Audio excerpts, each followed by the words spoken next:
When I finish recording an episode of Generator, I usually wait until I transcribe the conversation, and then I write some notes about it and then develop this introduction that recaps what we talked about. But for this week, I'm tossing that whole practice just out the window and shooting from the hip. I just had an hour-long conversation with Renee Robyn. Renee is truly one of the best digital artists on the planet. She was just representing Canada and came in fourth overall in the Photographic World Cup. She's got it like that. Besides being an artist, an educator, an industry heavyweight, and she'll hate that term, Renee also works with Boris FX, where she oversees the Optics product line. Now, Optics is this suite of digital tools that is equally at home in a Hollywood studio making films like Lord of the Rings, or it could land on your desktop where you work on your next piece of art. It's an amazing set of software. I met Renee during COVID when I was part of the Artist Forge and we were doing these daily podcasts on Clubhouse. And even though we have a ton of mutual friends, we've never met in person. So when we were at WPPI recently, we made it a point to sit down and just get to know each other. Immediately, I knew she was my type of people. So for this episode, we really just continue the conversation that we had in Las Vegas, talking about the work that Boris FX is doing, how she approaches her personal artwork, the importance of failure, and the sheer terror that both of us feel when we hear that someone's flattening an image in Photoshop. I'm not sure I've ever laughed this hard on a podcast before, but Renee just has this personality that is this mix of self-awareness and confidence and intelligence and gallows humor and sarcasm and cultural defiance. This hour went by way too quickly, so I'm sure I'll have her back at some point in the near future. In the meantime, get ready because Renee Robyn is about to become your new favorite artist. She had so much to say, so much insight, and I can't wait for you to hear what she has to say. So let's just get on with the show.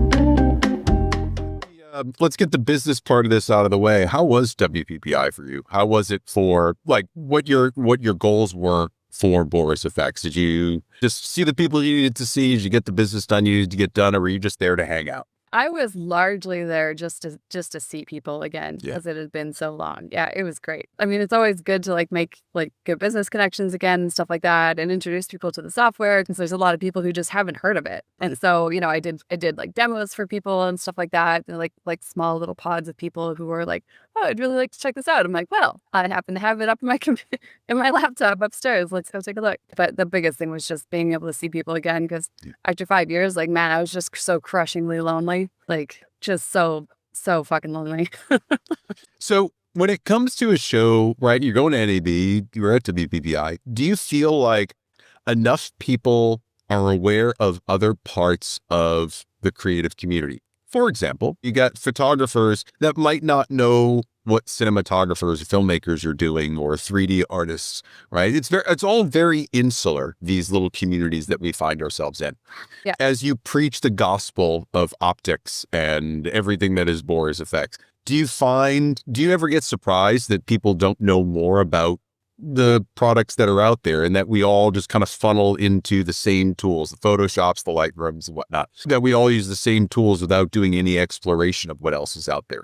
Do you find that at all? Does that surprise you? No, it doesn't surprise me because at the end of the day, we are all creatures of habit, and we are also all getting blitzkrieged every single day with stuff constantly.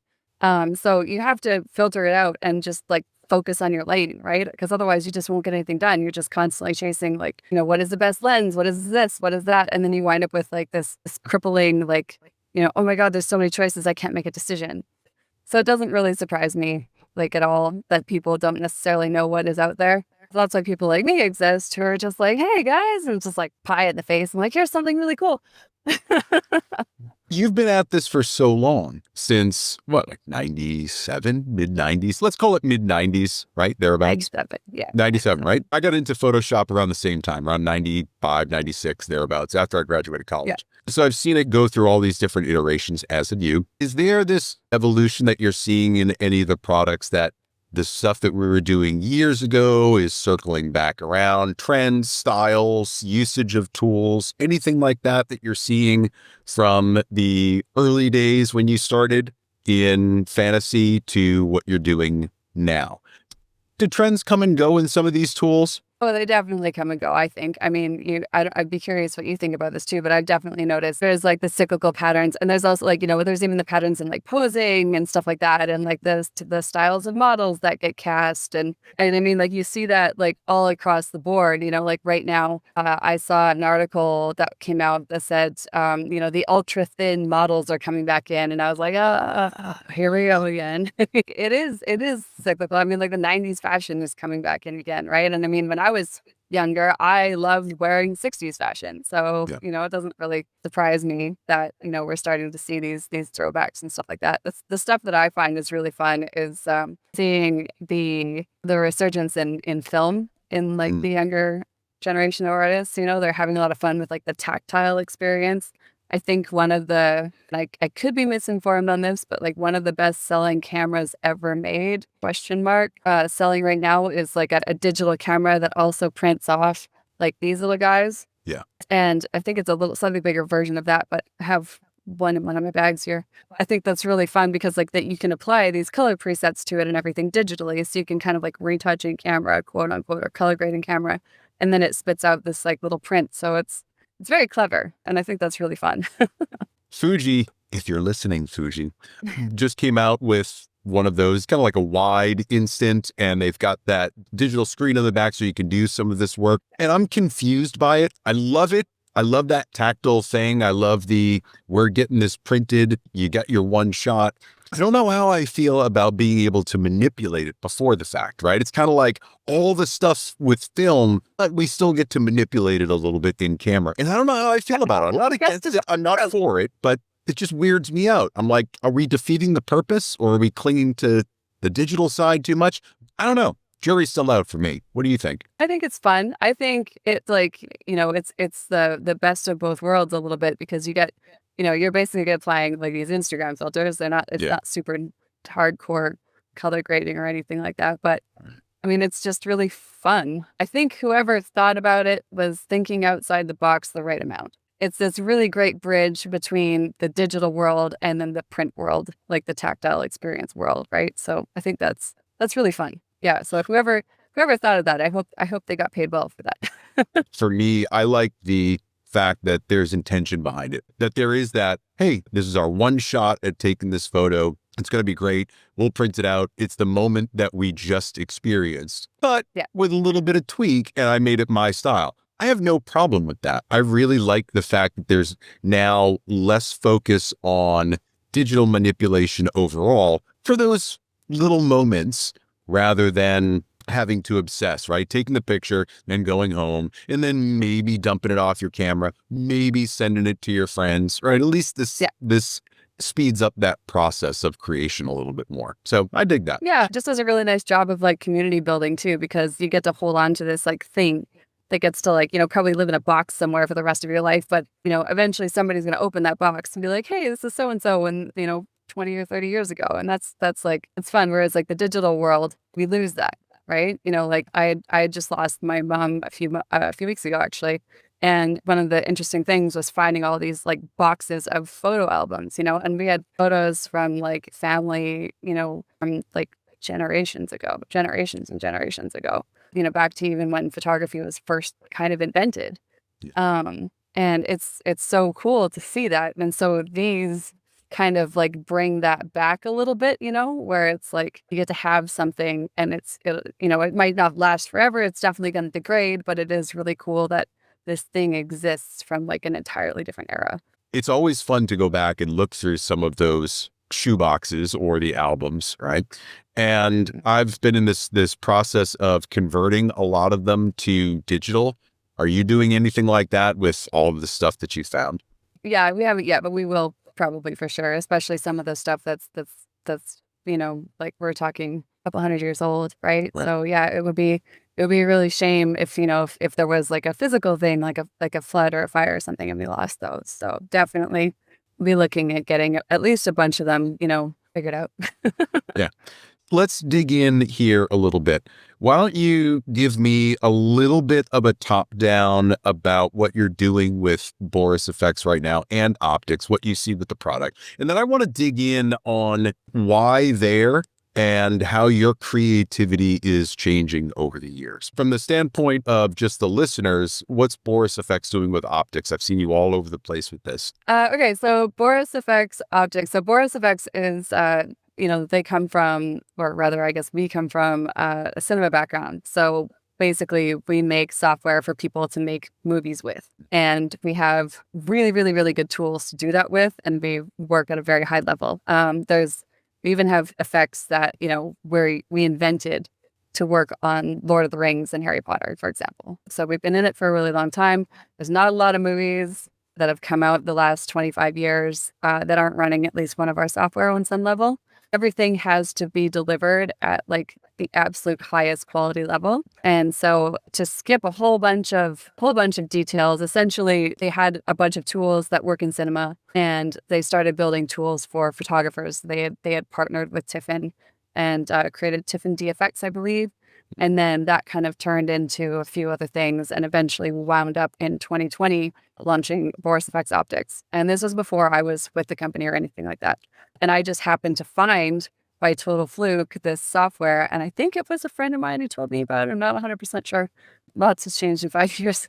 He was like, you gotta check this. You gotta check the software out. And so I did, and I opened it, and I was like, "Whew, that's a lot." You can you could do so much in it in the same way that like Photoshop does a ton of stuff, right? And it kind of lit my brain up in the same way discovering Photoshop for the first time when I was 13 years old. And I was just like, oh, this is very cool. This is going to take a minute to figure this out, but this is like definitely something that I've been missing. And so I kind of just like fell down this rabbit hole with it, and I started to like implement it into my process. And then eventually they started bringing me in, and I did some live streams for them. And then a year later they were like, do you want to just manage this?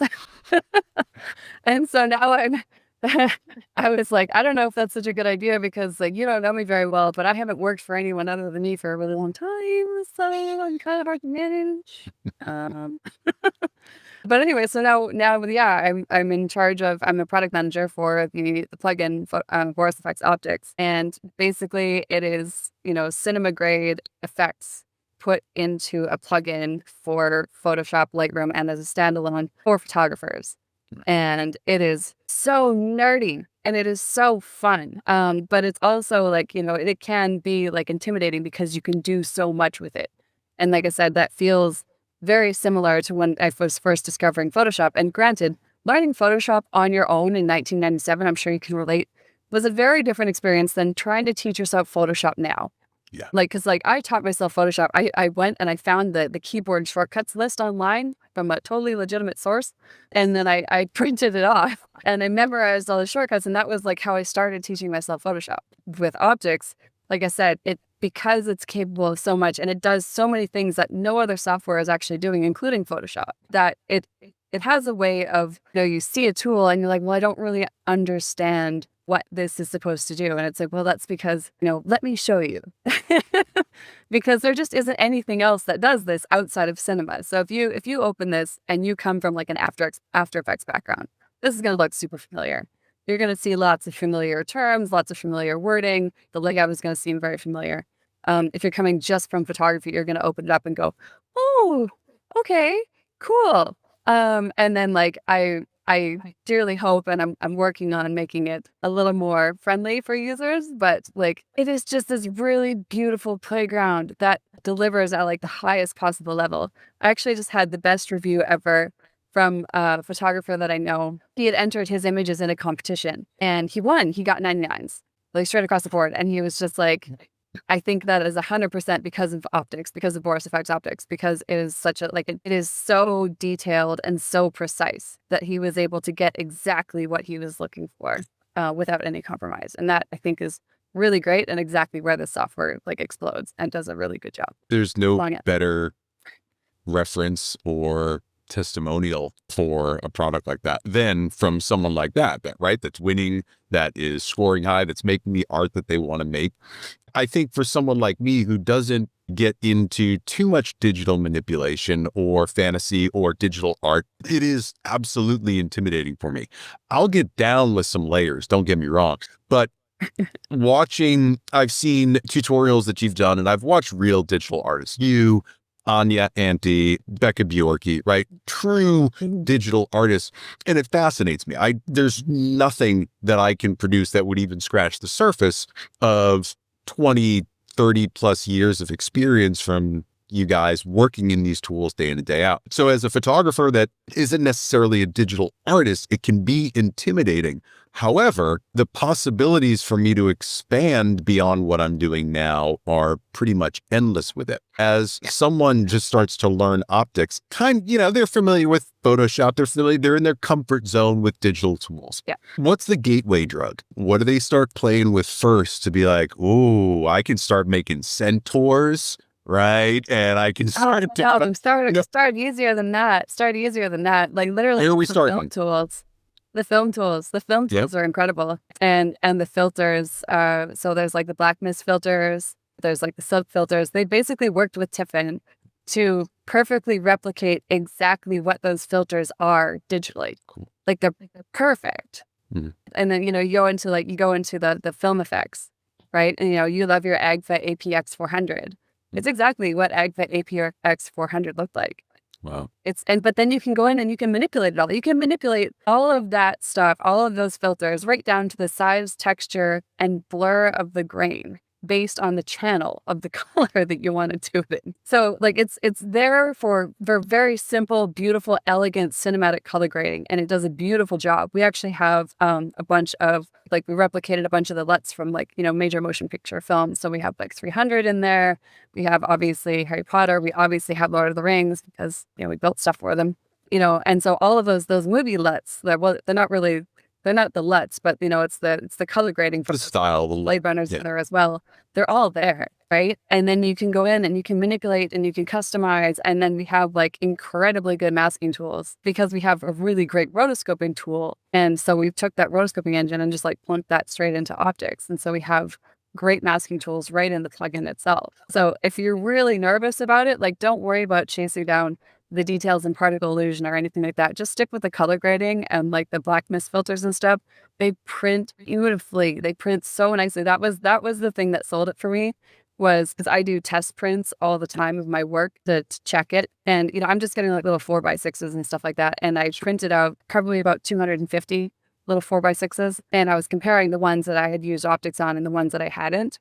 And I was like, oh, we have to go back and refinish a bunch of work in order to bring it back up to the new standard. Because for me, this was a new tool that changed everything for me. It's like when I first was getting into Photoshop and somebody showed me blending modes and I was blew my mind. I was just like, oh my God, this changes everything. And then optics was that tool again, where I was comparing the printed work of the work that I'd used it on versus the work that I hadn't. And I was like, okay, there is a very clear level up here. This is incredible, but now I have to re-edit a bunch of work because I'm working on an art book, right? And so I was like, well, now I have to level up a ton of work. And that's okay because I know that it's going to be worth it in the end. I want to dig into that a little bit. When you create a piece of art and it's done, it's finished, right? You're like, this is as good as I can get. You put it on the shelf and it's great. You're super proud of it. Then you see a tool like this and you're like, oh, wow. Is there a process where you're ever saying, no, I'm not touching this anymore. That was done. And at that point in my life, I don't want to revisit it. Or you're revisiting it from a standpoint of, oh, that can stand on its own, but I want to enhance it more. I want to add some more of my experience and my life to it. Is that really where it's coming from? Or do you just feel like, nothing's ever finished, I can always improve it? I mean, it's true. Nothing is ever finished. I definitely just rip the Band-Aid off of a lot of my work sometimes, where I'm just like, nah, it's good enough. Next. Even stuff with the art book, I'm just like, it's fine. Yeah. No one's going to notice that last 2%. I did a few years ago. Actually, I think it was 2019, maybe 2020. I don't remember. Maybe 2018. Anyways, doesn't matter. I rebuilt my website. I redid the whole thing. So I re-edited from scratch over 264 composites because I was like, the concepts here are really cool and these are really good, but my skills are like, I have 10 years more experience and the technology has got better and, all the stuff, the software has got better. So I basically just gutted. It took me, I think, 4 months to just go through everything. And like at the end of it, what was funny is that like 60% of it, I was like, nope, still sucks. Next. Just like chucked it.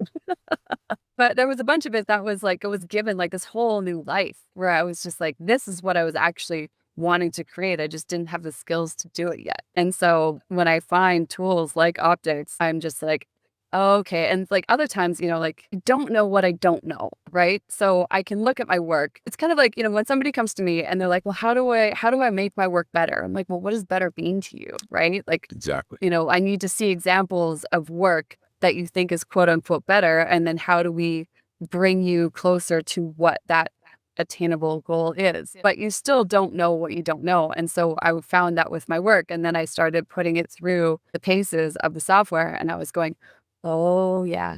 Okay. Yeah, there it is. Those are the things that I didn't know that the work was needing, and now I'm just so much happier with it. Were you going layer by layer, object by object, or were you basically saying, all right, in this 1,000-layer file, these first 500 are fine, and I'll just kind of start midway? Or did you really go from scratch on all the edits, like just reconceptualize it, rebuild it? The only things that I tried to not have to redo as much as I could was the masking. And sometimes I had to redo the masking. Yeah, but there was a bunch of it, like even just the whole backgrounds and everything, I just gutted and changed into something entirely new. And the work looked a lot better as a result. Is there a part of your process that you find so satisfying that somebody from the outside would look and say, I am bored to tears watching you do that? Is there any part like you just zen out in your editing process that people would never get into? I mean, everybody has their line, right? So like, for example, I love Pratik Naik's work. And he's an incredible retoucher. He's an incredible guy.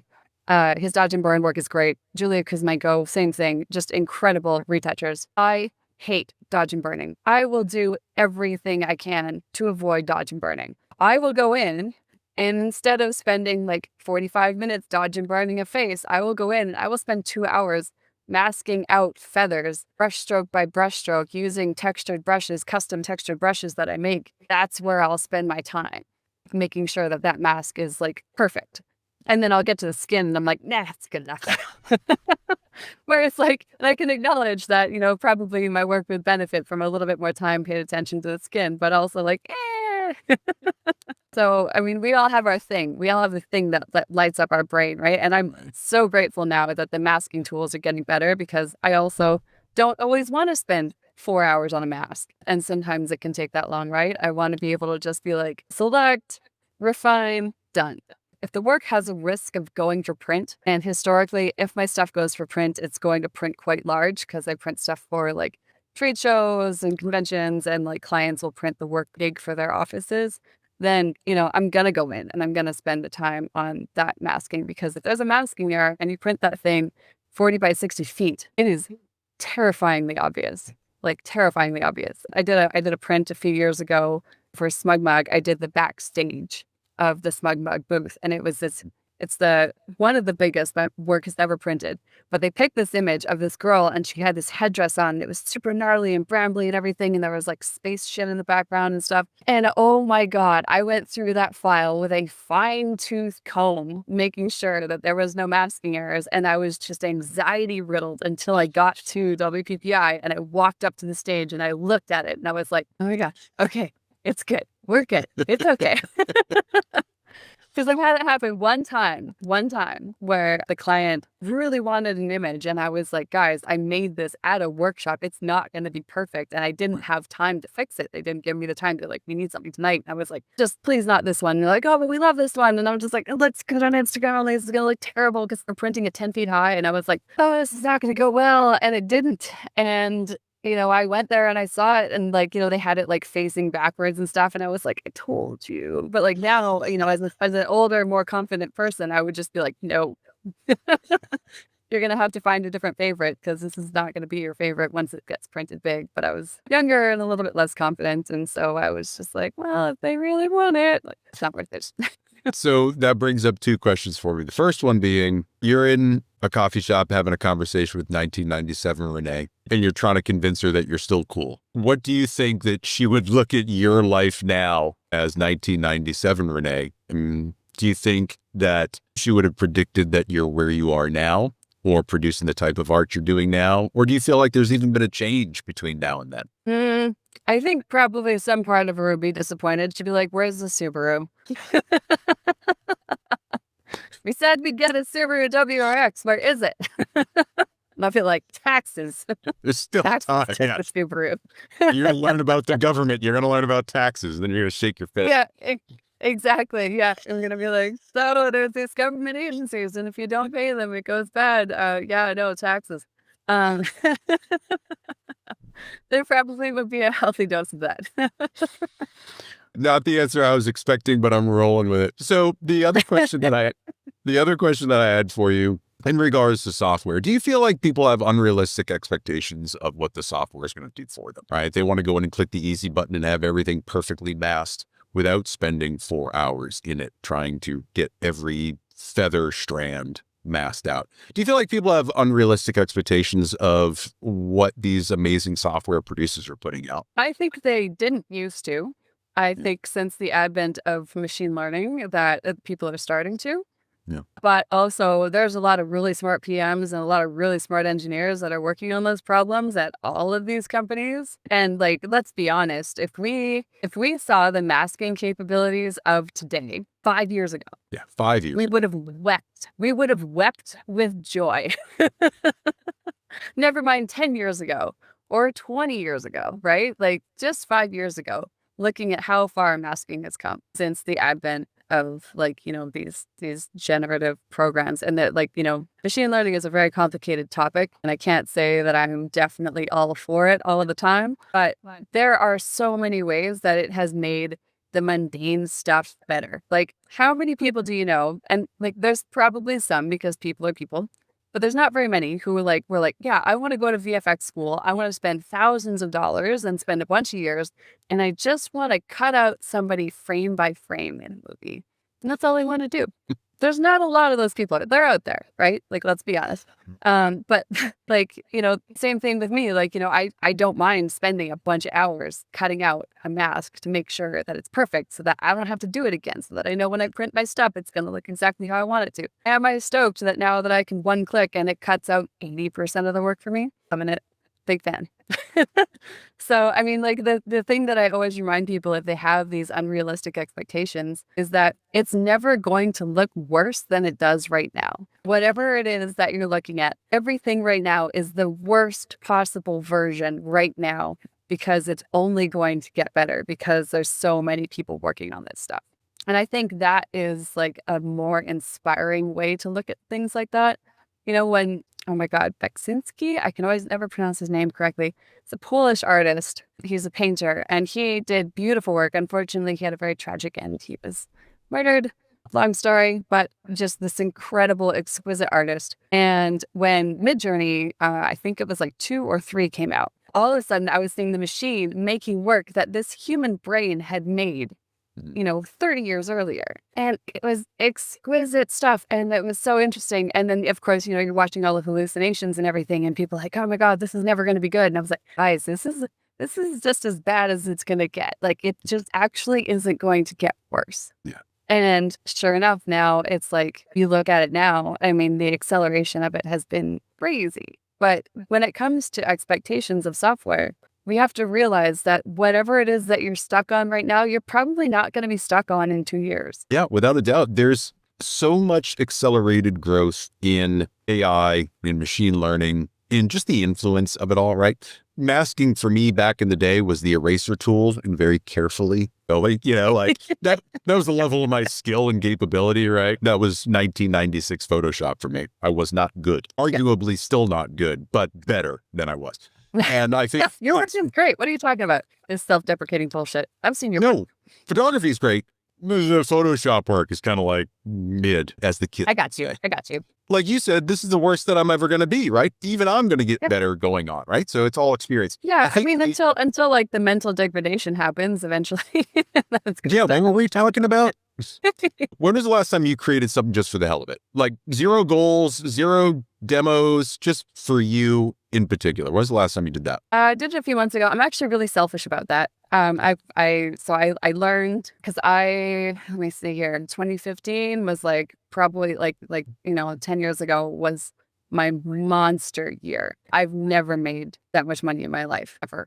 And I realized how much work it is to make that much money. And I was like, we're never working this hard ever again. That was stupid. We don't need to make that much money. I also learned that because I also burned out super hard because I was just going client job. And, admittedly, like when the work is there, you take it because next year, you're not necessarily going to be the thing that everybody's hiring, right? So, if everybody's running at you, probably going to take most of the work. And then, of course, I burned out and I didn't look after myself in that process at all. Physically, mentally, emotionally, I just took the work, which is fine. But since then, I was like, okay, we are going to work things in stages. So when I was shooting a lot, I always made sure that at least once a month, I was shooting something for myself. At least once a month. Just no goals, show up at the studio, call a buddy, or even just play with myself or what a statement. Play with that, photograph myself, or bring in like a mannequin or something like that, or like the cats, or like a still life, right? Like anything, didn't matter. But I was very, very, very selfish about that going forward from there. So the last time that I photographed something for myself was actually the last time I was in the studio, which was a while now. It was November. Mom was dying, so it was complicated. Didn't have any time. But anyways, I called up some friends and I was like, hey, I've got this idea. And I found a studio that was okay with it, which was shocking. I think it's just because he didn't realize how destructive it was going to be. And we did a bunch of powder shots in his studio. Oh, and I was like, are you sure? Like, are you really sure? And he's like, oh, yeah, it's fine. And I was like, okay. So I booked 8 hours of studio time and I only shot 3.5 hours. And I spent the rest of the time cleaning the studio because alky powder gets everywhere. And even still, we got it pretty good, and still there's just this fine dust on everything, including my gear still. But it was so satisfying because the dancers would show up and they're just like, well, what kind of poses are you feeling? And I was like, man, show me what you got. How you feeling? You just got off stage, you did a weekend of performing, don't worry about jumps.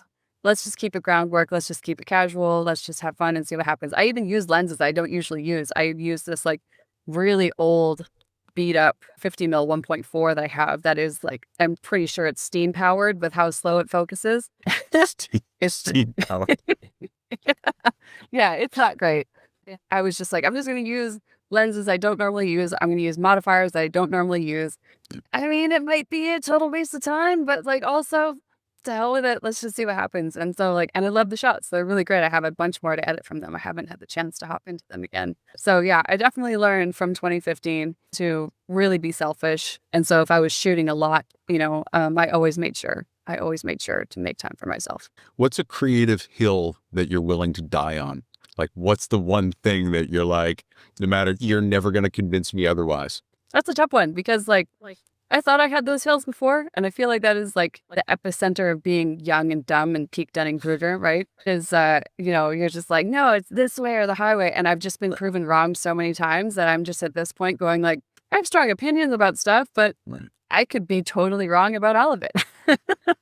Yeah. So I think the only one that if I was to really pick something would be to take the time to give yourself opportunity to fail.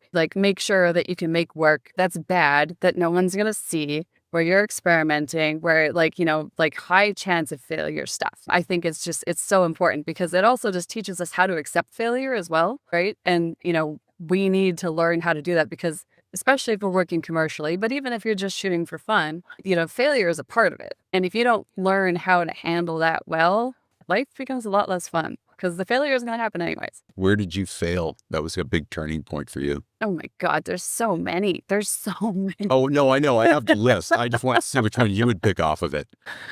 Oh my God, there's so many. Oh, I literally just did, if you've ever done, do you know who Dave Cross is? He runs the Photoshop Virtual Summit, and I actually just did a whole lecture on failure.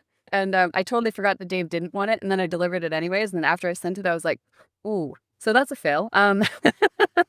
But I failed on my failure. I mean, like, there's this photo that I have of this girl outside. It's a composite, and she's outside and she's facing away, and it's in Europe somewhere, and there's all these lanterns floating in the sky. Mm-hmm. And I've done this lecture a lot with this image because it was like my most epic Photoshop fail that I actually saved, and you can just see how I just make bad decisions and then worse decisions and then worse decisions. And have you ever seen Uncut Gems? Oh, yeah. Yeah. So this is the Photoshop version of that, where you're just watching it and you're just like, don't make that choice. Don't make that choice. This is the wrong decision. Don't get in that car. Don't pick up that whatever.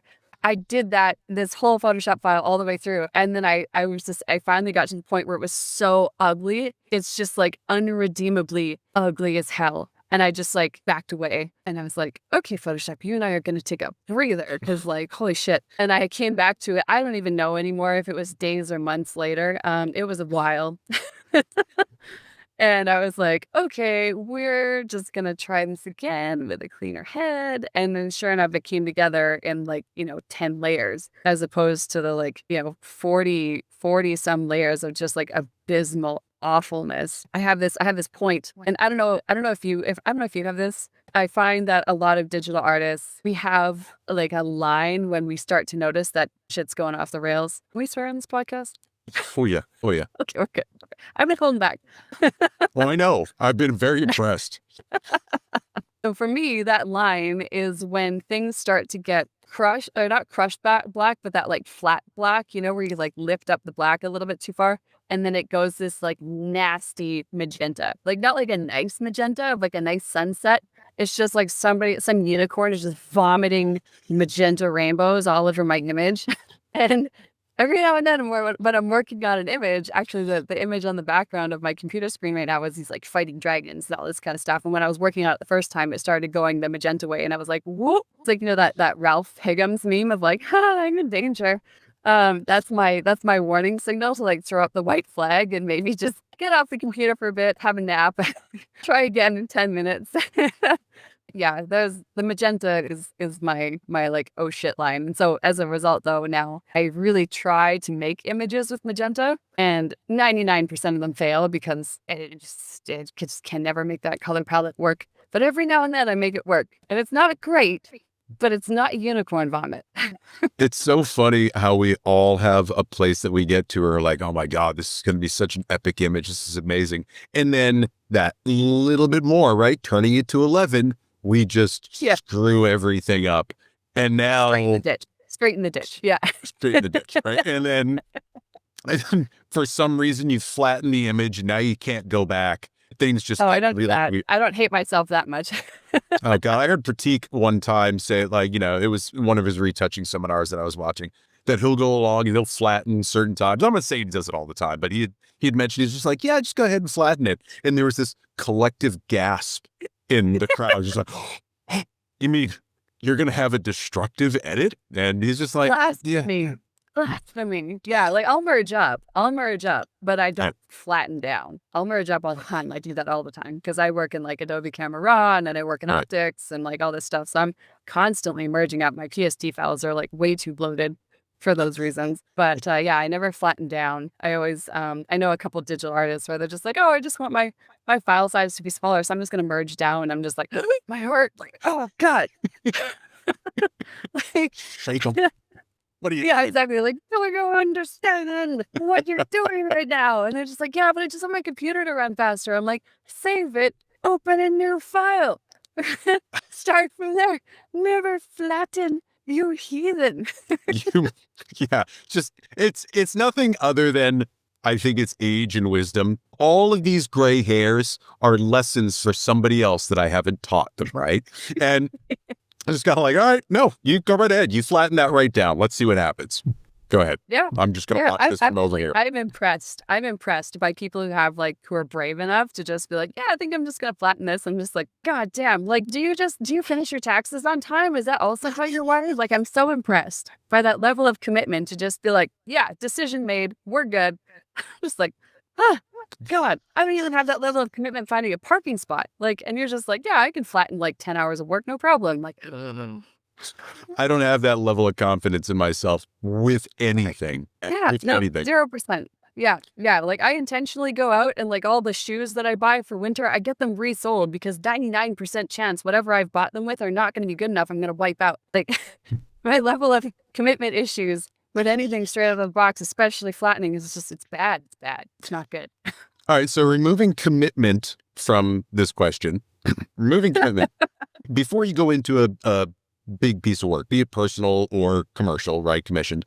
Do you have a ritual to kind of get you in the headspace for creativity? Is it making a cup of tea? Is it sacrificing a small child? Like, what are the things that you do to kind of get you into that headspace to be the artist that is you? Not so much of a ritual. It probably would make things better. I usually make a tea of some kind. That is usually a thing. I think when I'm the most effective at making work, I have been thinking about the image or images that I'm going to make for like months.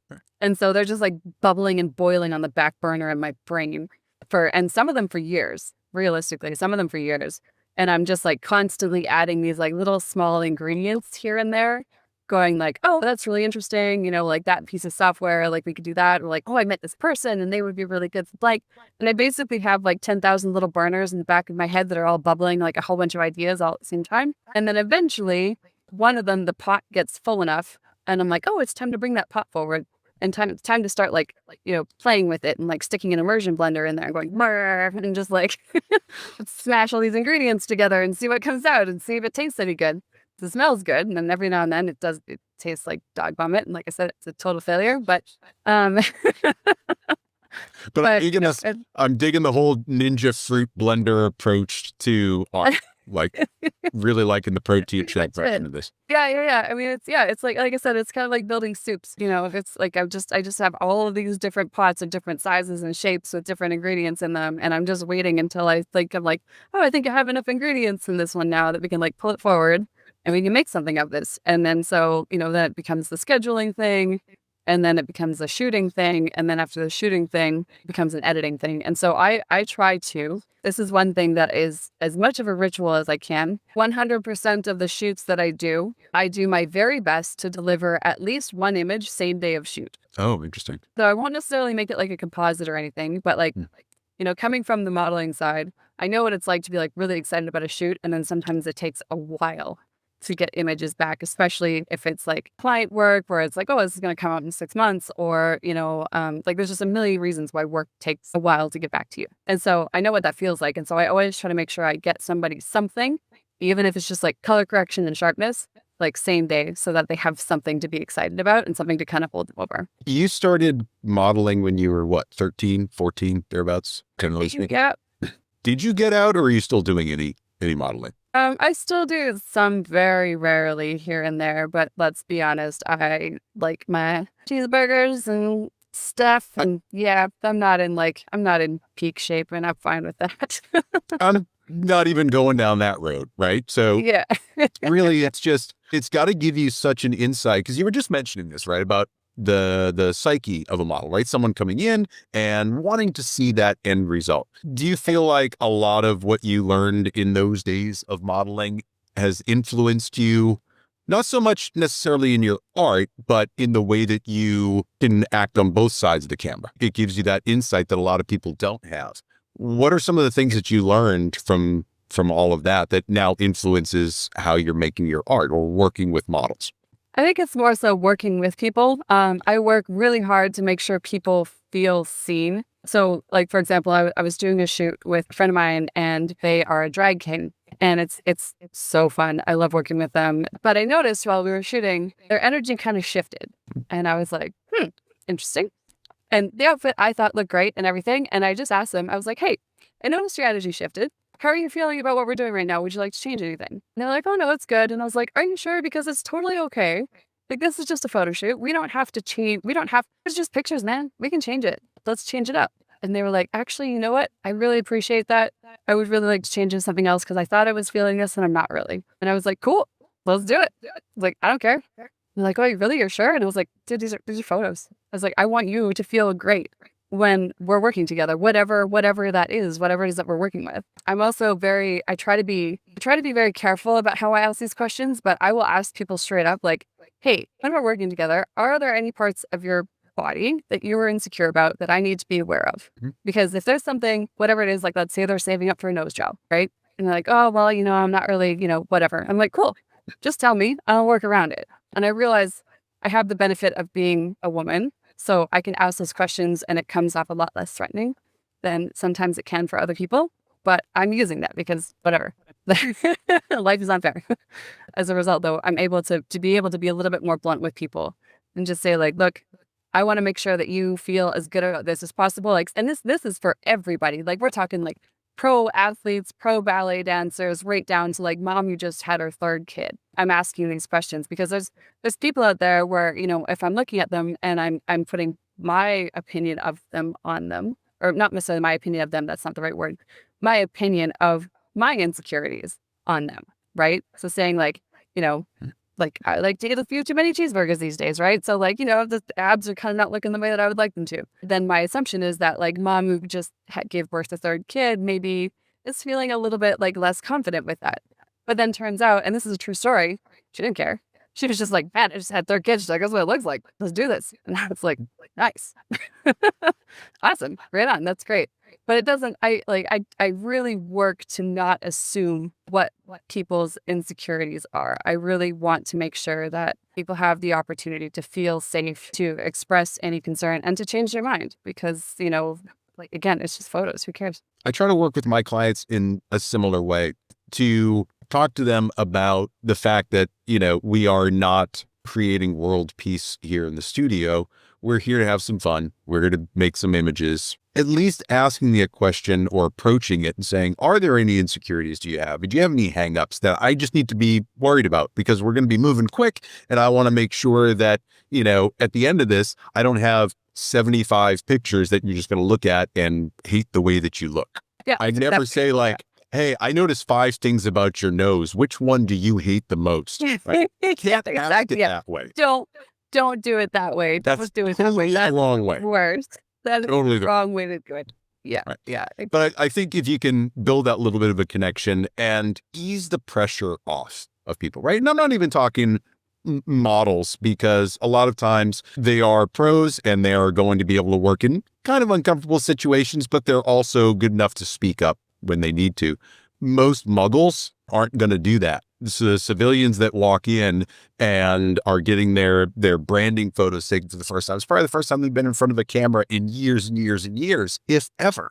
So having that little bit of sensitivity to the fact that, yeah, this is a weird process for most people and that we're here to guide them through it, I think can really help make them feel more comfortable. And it's got to be great, especially when someone like you, right? You've got all these accolades, right? You're winning worldwide competitions, Renee Robyn. I think you are. I got fourth. I got fourth. Fourth out of 7 billion. I think you're doing okay.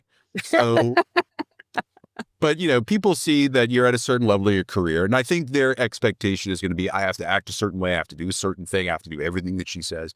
And I think, especially for someone like you that can take some of that pressure off, it can make a big difference in the end result. And it could also, I would assume, create a more collaborative environment artistically where you start to explore things, if they're comfortable, that you wouldn't necessarily have gotten into otherwise. Yeah, a really great example of this is I did a photograph of the Witches' Sabbath, and it's on my website. It's basically a whole bunch of naked people flying around this gigantic, huge bonfire. I know that photo. And It was it was a lighting nightmare. It took me actually years to figure out how to do the lighting. And then I wound up finding the perfect modifier wound up being a lantern. And I was like, oh, there's the lighting quality I was looking for. Nice. Yeah. I basically put a casting call out and I was like, men, women, I don't care what your shape or size is.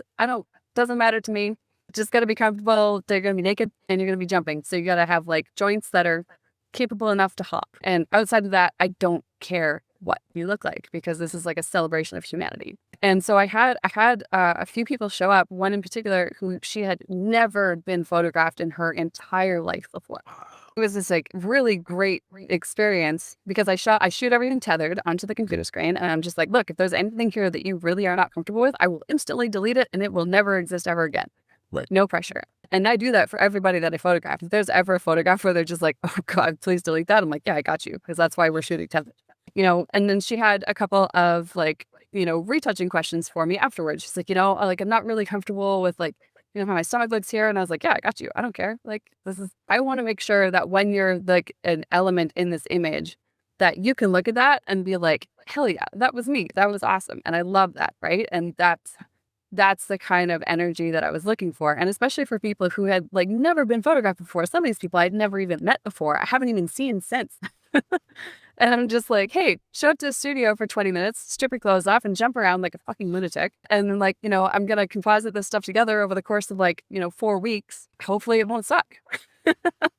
I really, really, really work hard to make sure that the people who are in front of my lens feel safe and they feel heard. That is the feedback that I do get back a lot from people. And I'm very grateful for that. And I hope that if I ever misstep on that, I hope that I've created a safe enough environment for people that they feel safe in speaking up, saying, hey, I'm not really comfortable with blank, whatever that is, right? Or even if they're not comfortable to say it at the time, maybe email me later. Hasn't happened yet, but I'm hoping that it never happens, obviously. I prefer to deal with it on set, but yeah, it's never an ego thing. And same thing, like if somebody shows up for my studio shoot, like for that Witches Sabbath, for example, and we shoot the photos, and they're like just not comfortable with the images at all, I can be like, look, I can just delete all this. You don't have to be a part of this. It's totally fine. Like there's no pressure here. This is just a photograph. Like it's not, we're not solving anything here. We're just making cool shit that like, hopefully in 20 years we can be like, did that. Right. And that's the cool stuff, right? On that topic of ideation, and as you're coming up with these big ideas and you're bringing in a bunch of different folks, do you have any sort of like mock-up or real rough composite, like, hey, we're kind of going for this, or is a verbal explanation enough for them? Yeah, definitely. I mean, for the Witches Sabbath one, I definitely hacked together a terrible example because I photographed people who trusted me first. Mm-hmm. And then I just like very loosely composited it and sent it over and was like, this is kind of what I'm thinking. And they're like, oh my God. And I was like, can I use this to show people, to get more people involved in the project? And I'm like, yeah, absolutely. So yeah, having the concept art definitely helps for some ideas. And then other ones, people are just like, hey man, I love your work. Like, do whatever you want. Just go for it. Like, yeah, just see what happens. You mentioned a few minutes ago, you get these ideas that stick in your head for 6 months, 12 months, years. I've heard a lot of musicians say the same thing, that they get these melodies, these little riffs, kind of like they'll walk around with the guitar and they'll just kind of keep playing the same riff. And they know the good ones because they're the ones that stick around. Have you had a lot of those ideas that, I'm sure you just see stuff and you're making shit up in your head all the time, and some of it's momentary, some of it sticks around. Some of the art that you've produced that's your favorite work, are those the ideas that stuck around for a long time and fought their way to the top? Or were they flashes of inspiration? Probably both. Yeah. But I think the work that came together the funnest was the stuff that's been around for a while. Yeah. But every now and then, like I do get surprised. Like the image on the back of my computer screen right now is like the 3 dragons fighting over Antarctica. That just came together. I was just like, I had some stock on my computer that I'd used for another image. And I was like, no, I wonder if, and just kind of chase that inspiration rabbit. And, something came out of it. And I was like, no, I like that. That's fun. Yeah. That's cool. It's not going to win any awards, but I enjoyed making it. And I like that it's on my computer screen. I'm good with that. You're still teaching here and there, right? Yeah, here and there. Yeah. So you just came up with, this is my words, not yours. If you were to come up with a masterclass called How to Make Cool Shit and Not Lose Your Mind, what would the first lesson in that class be? Oh, prepare for failure. We're back to failure, right? Back to failure. 100%. Yeah, definitely prepare for failure. Because part of making cool shit means that, not all of your ideas are good, or that you haven't found all of the ingredients for your soup. You pulled it off the burner too soon. and it's missing a bunch of stuff, and it tastes like shit. You gotta like put it back onto the back burner, let it simmer for a little bit longer. The meat's not cooked yet. That's a great title though, of how to make cool shit. I might steal that. And feel free, cut me in. I work on low percentage points. It's easy. Perfect. Have my lawyer call yours. So in that, we talked a while ago about the tools being the worst that they are now. They're only going to get better. As you make your cool shit, do you feel like you'll go back and re-edit some of this stuff 5 years down the line when Probably. the tools get even better? You're going to just reiterate that process. And do you feel like there's a period where, 10 years seems about right, rather than every 6 months I'm changing something? Do you feel there's a cycle in there for you at all? There's probably definitely a cycle. I think what it is when I look at the work and I feel like something's missing. This is a weird analogy, but it's the best one I can think of. Have you ever like rubbed the fur the wrong way on a cat? And they go, yeah, and I have the scratches to prove it. Yeah. So like when I'm working out an image or when I'm looking at my work and I get that feeling of like, the fur is getting rubbed the wrong way, then I put that on the burner. And it starts bubbling, and I'm like, okay, what do we change? How do we modify this? How do we make this better? What does that look like? And then eventually the pieces will all kind of line up, and I'll go, oh, right, there's that missing thing. Like I said, maybe it's a software thing, or maybe it's just like a technique thing. Maybe it's like finding a cool new textured brush pack where I'm just like, oh, I hadn't thought of that. That's super cool. Or just like learning a new technique that didn't exist or I wasn't aware of or something like that. There's lots of reasons why I'll go back and re-edit work. I haven't done like a huge overhaul. Like in the case of redoing my website, the goal was because I was rebuilding my whole website, right? So it was like, that was the reason to like go through and just like rebuild, a lifetime of work and then see which ones were actually still good enough to be on the website. I don't plan on redoing my website anytime soon, but I feel like if I scroll down to the bottom, there's like probably 4 or 5 images there where I'm like, you could probably give that a fresh coat of paint and just see if it's actually better. Because every now and then also on the flip side, I will re-edit an image and it's not better. Like the original actually still holds up better than like the techniques or the color choices that I'm using now, or I look at them side by side and I'm like, nope, still like the original more. I'll throw out a new one. That's got to feel good, like that you trust your gut, right? You can look at it and objectively say, yeah, there's nothing I need to do to this image. It still stands up. I think that's great. I probably have 5 or 6 of those images the same way, where you kind of look at it like, every now and again, you're like, oh, I could probably mask that better. I could probably change the color tone a little bit more to bring this out. And then I look at it and go, nah, I'm just going to put too much salt in that soup and it's just going to be disgusting. And no one's going to want it. That's exactly right. Yeah. So, and then other times there's one image in particular that I'm thinking of that since I first made it and still to this day, I've re-edited it probably 4 or 5 times and it still isn't quite where I want it. I'm still missing something and I don't know what it is. It's an I don't know what I don't know scenario. Oh, interesting. There's something about it that I keep it on my website. I love it, but it's missing something and I don't know what the ingredient is yet. And the color grading wasn't it because I've redone the color grading a bunch of times. I've swapped out the background elements a bunch of times. I've done a bunch of things. I still haven't found that missing piece. But so I'm still kind of like looking for it. So that's like bubbling in the back there where I'm like, okay, one of these days I'm going to find that missing element. And then this is going to look a lot better. This is going to look a lot more satisfying. We talked in Vegas a little bit about music, and I want to start landing this plane a little bit. We talked a little bit about music. If you or your art had a soundtrack, had a playlist, what 3 songs would be on loop? Oh man, I'm working on an art book that has a soundtrack. And I didn't know this, folks. I had no idea. So without giving it away. It's exquisite. Is it? It is a mix of heavy metal. Mm-hmm. So the music itself is a mix of heavy metal and cinematic, and like there's these like whimsical pieces, these very light, very beautiful pieces. There's some sorrowful, like mournful pieces. There's pieces that they're very joyful and light. Then there's these like incredible industrial pieces as well. It is like this whole experience. Yeah, it's a long story.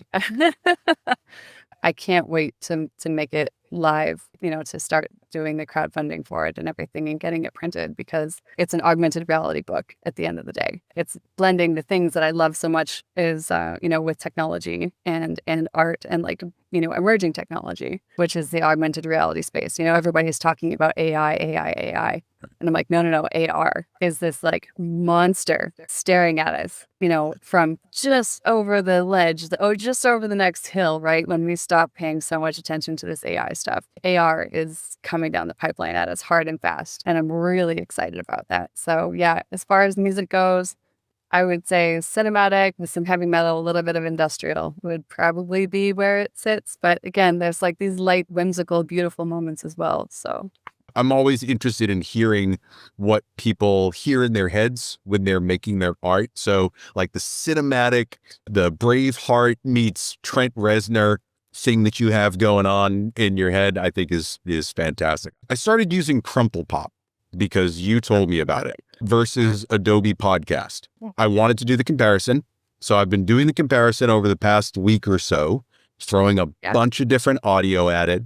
And I have to say, from the standpoint of a Final Cut editor, right? And I know it plugs into a lot of different nonlinear editors, but as a Final Cut guy, the ability to have perfect audio without having to export, go to Adobe, bring it back in, import it, where it's kind of like you get what you get, being able to control every aspect of echo, reverb, noise cancellation, winds, pops, having all of that control is truly a game changer.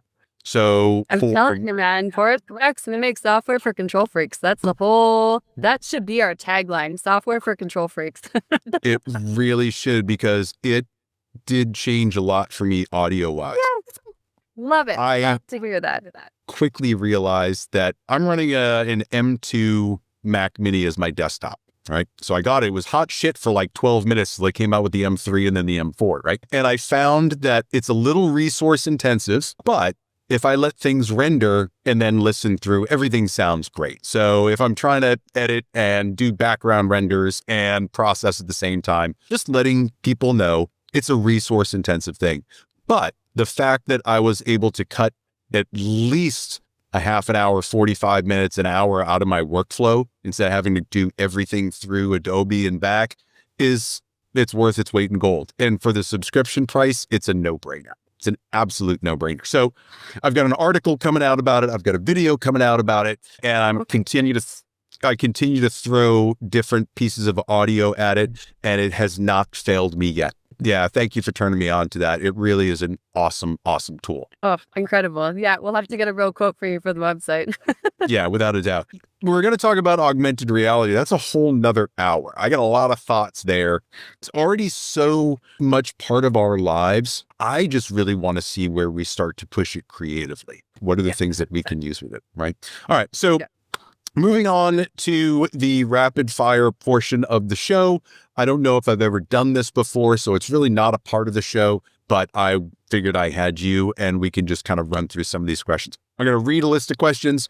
Give me your succinct answers. And this is kind of like the personality Rorschach test. I'm just going to throw stuff out at you and see what you see. All right. Bro. Okay, we can do this. What is the weirdest or most unexpected place that you found inspiration for some of your work?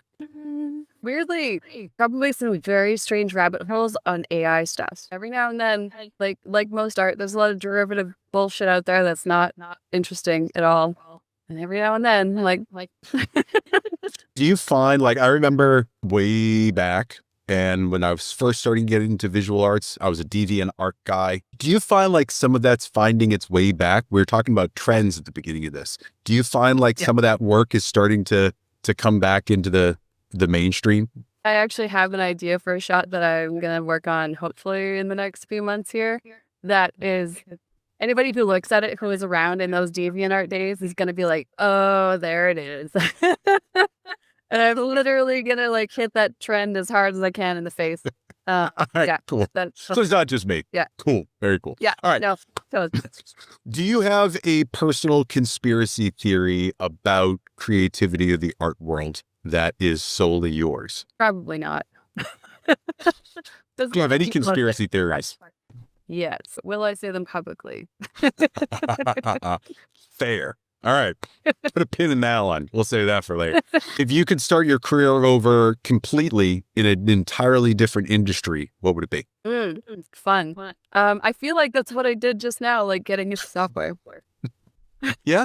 No, but you've been in technology for a really, really long time. Yeah. But I mean, like I've done the gamut of trades, right? So like I started out in trade school. So I went to school for locksmithing. Right. So I can like pick locks and shit. And then I, spent a little time with electrical and instrumentation. And then, like I did lots of other stuff. Like photography was never the plan. It just got run over and it was the only skill I could do from crutches and a wheelchair. Everything else I needed my legs for. So this was the kind of like, this was never the plan. This is the like, oh shit, life happened. Now what? But if I was so I had this, this is not a simple answer, but I had a dream once that I woke up and I was 16 years old again. Mm-hmm. And the whole life that I had lived was actually the dream.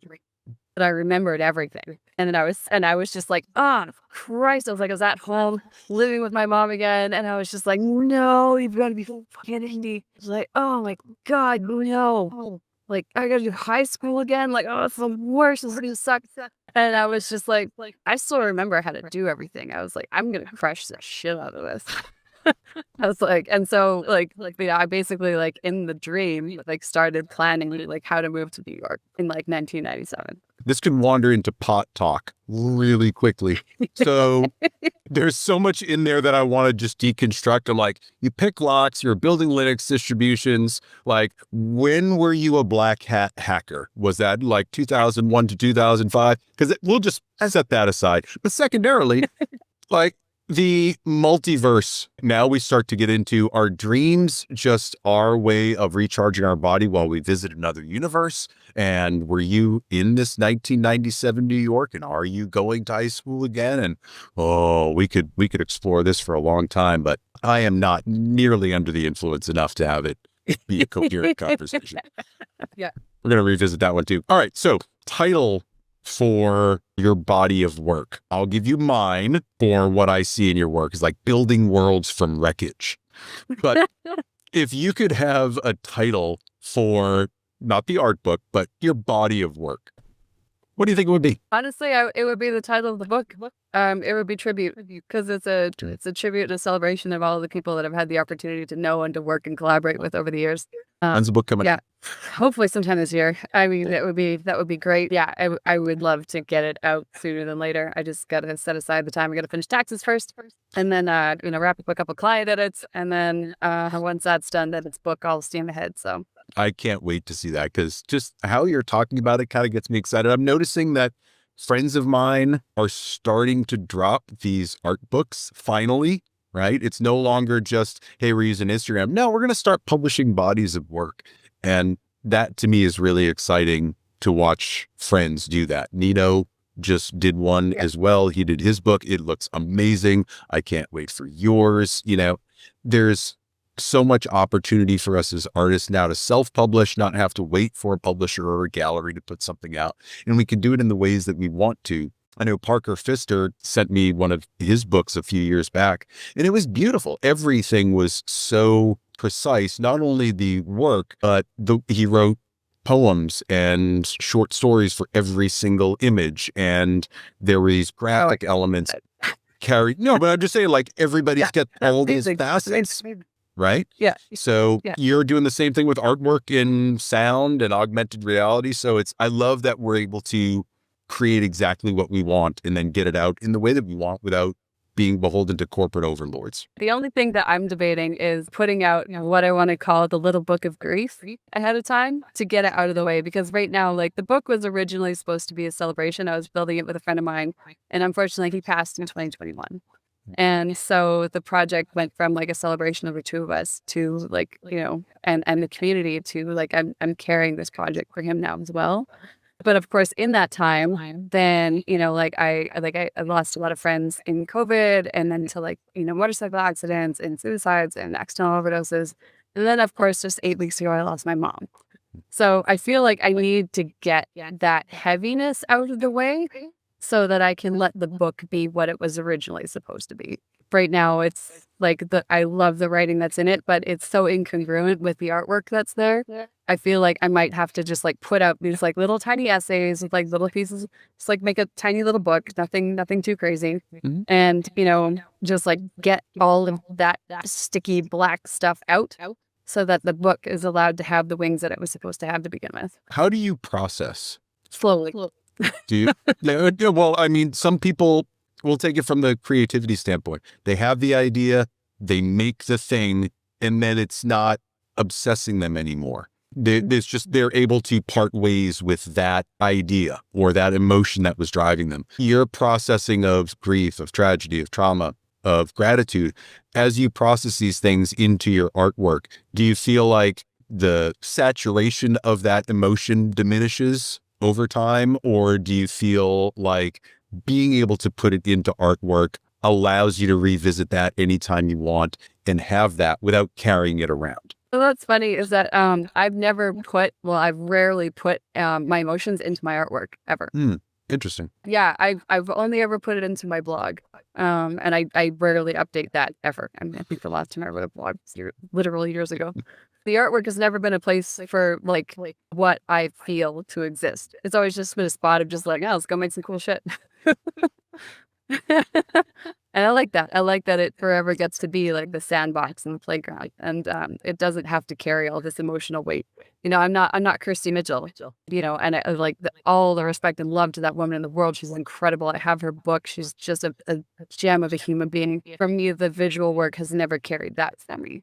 So that's why, like, I feel like I need to put out this little book of grief ahead of time so that the art book gets to be exactly what it was supposed to be. Very, very cool. All right, last question. What is a piece of advice you got early in your career that you completely dismissed, but now that you're older and wiser and smarter and far more accomplished, that you look at and you're like, yeah, that was a pretty badass piece of advice? Start a mailing list. I fucked that one up so bad. Didn't we all? Oh my God, just start a mailing list. Oh my God, like I should have done that, because like I used to get featured on like the Daily Mail and shit. And like I just should have had a fucking sign up sheet and I didn't. And I just like, I never understood the value of it until like 15 years too late, and now I have a little baby mailing list. There's like 500 people in it. That's it. I should, that is the biggest thing that I regret out of everything. And like I said, there's been a lot of mistakes, but yeah, definitely the mailing list one was one where I would just go back and feel like grab younger me by the back of the head and be like, all right, dickhead, you're doing this. And I would be like, no, because I'm like anybody telling you what to do. And I'd be like, oh no, this is happening. And just like head under the water, just let bubbles stop. Like, you ready now? We're doing this? All right, let's go. I'm seeing why you don't manage people and why you've worked for yourself for a long time. Yeah, HR frowns upon drowning of your understudies. I think it's really funny. I was talking to, who was it I was talking to? Maybe it was Pauline, someone recently, about mailing lists and the fact that, mine's relatively small too, around the same 500, but that's the smallest it's ever going to get, right? Unless there's a mass unsubscribe tomorrow, which I'm hoping there's not going to be, but it's the smallest it'll ever be. I look at it as 500 people. I don't think I know 500 people, right? And this is the amazing thing. If 50 people were in a room saying, your shit's pretty cool, I'd be overwhelmed. But having 500 people that I can communicate to is fascinating to me.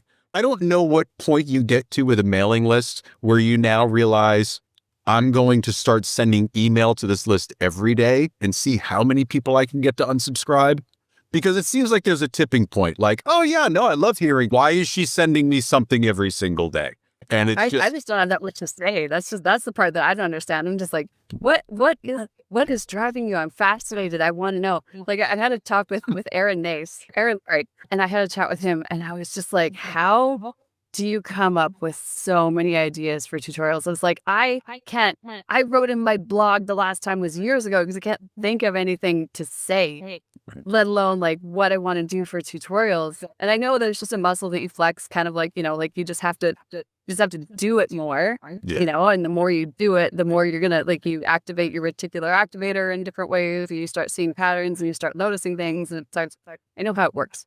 Yeah, I still don't get it. I'm fascinated. I'm fascinated by these people, the Dave Crosses of the world, Matt Kozlowski's, like all these guys, Christina Stark, same thing. Like it's just like I'm fascinated by how they're able to come up with all these ideas, and they're like good. Like I phone in and on my blog, and I write in that thing, like I said, like once every few years. You're not wrong with any of this. It's this mystical art that people have. And I've been trying to deconstruct the same thing. How do you come up with that much content? How do you say so many things in a different way? And I think it just comes down to they've developed the skill to look at everything that happens in life or in their business or their art, whatever, and just say, yeah, there's a tidbit in there that I can talk about. And it might be thematically repetitive in some instances. It might seem negligible, but I guarantee you there's somebody out there that's looking for that information. So why not put it out there? And that's what I'm talking about with the reticular activator. That's exactly that part of the brain being, just looking for that kind of stuff and going like, oh, yeah, okay, fair enough. Well, you used big words, and for me, I need them to be much, much smaller. If I'm going to understand what you say, small, easy to manage, bite-sized syllables. The reticular activator is the part of your brain of, like, let's say you buy a Chevy Equinox and you never see Chevy Equinoxes. Then also now that you own one, you see them everywhere. That's your reticular activator at work. Is that your dream car, a Chevy Equinox? That was just the first thing that came to mind. I don't know what your tastes are like. No, So. Subaru SPI, man. But, like, younger me would be so disappointed that I don't have that car yet.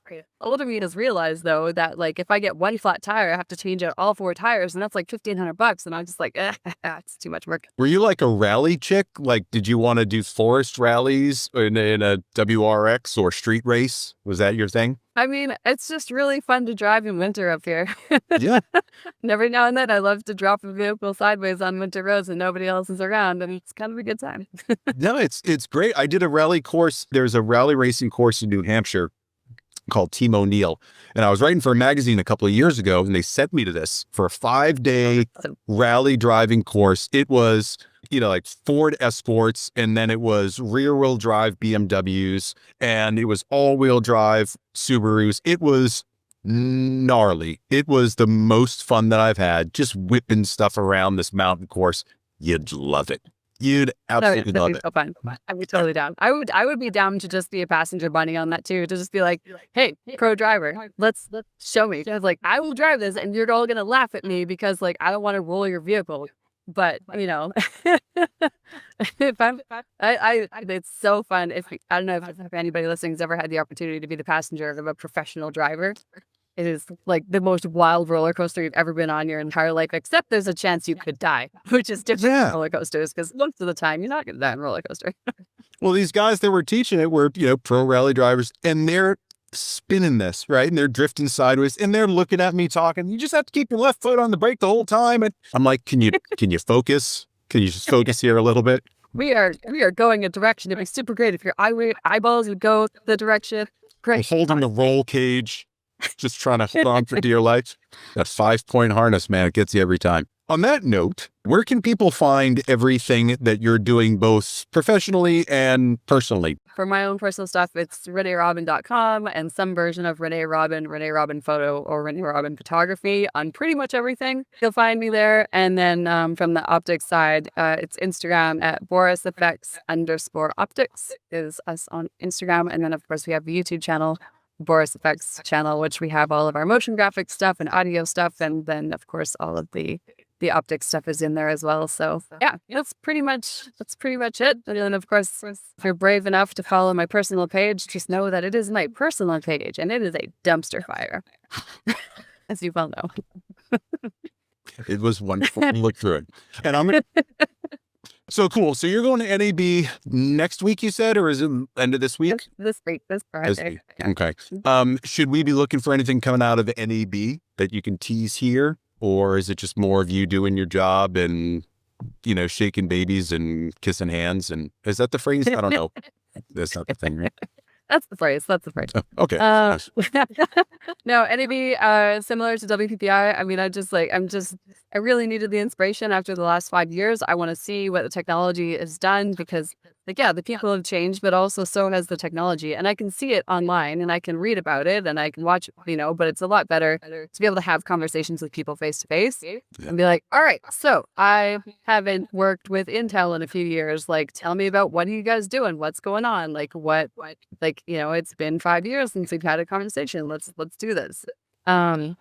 So yeah, I'm definitely looking forward to those kind of conversations and then just like seeing what all is out there, like what's going on. So yeah, I'm really looking forward to that. So yeah, I am not glued to the booth, which is great. Yeah. That's the best kind of trade show experience, is to not have to be in the booth. It's the best thing ever. Yeah. Thank you for hanging out with me. And, it's good to have you back in the land of all of us, to guide us, to teach us, to corrupt us just a little bit, right? I'm here for the corruption. I'm here for the corruption. I knew you'd like that. I knew you would. Yeah, it's a good word. I'm going to add that to my vernacular, my daily vernacular. I'm like, how are we going to corrupt people today in like the best way possible? I love it. And how do you make cool shit? I think that might be the title of this episode. It's just making cool shit with Renee Robyn. Making cool shit, yeah. Making cool shit. All right. Well, listen, thanks so much. Hang out here for another minute, but I'm sure I'll see you on the circuit or on the TV tubes or something. And hopefully we'll get a chance to talk again soon. Yeah, absolutely. Thank you so much for having me on. I super appreciate it. You got it. I'll talk to you soon.